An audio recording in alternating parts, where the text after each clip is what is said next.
যারা আমাদের আবেগ নিয়ে খেলে, এবার আমরা তাদের সাথে খেলবো। কেন? Mind it. কি হলো আবার? শুনেন না, এই ধোকা কোলা বা কোকা কোলা, এটা তো ওই জায়গা। এই কোকা কোলা নিয়ে আসলে বিজ্ঞাপন হওয়ার পর কিছুটা অস্বস্তিতে পড়েছিল কোকা কোলা গ্রুপ।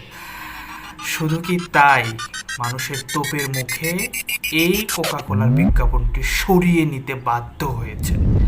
তবে আসুন এবার আমরা দেশের মুফতি মুহাদ্দিসরা এই কোকা কোলা নিয়ে আসলে তাদের বক্তব্য কি, বা চলুন আমরা শুনে আসি তাদের মুখ থেকে।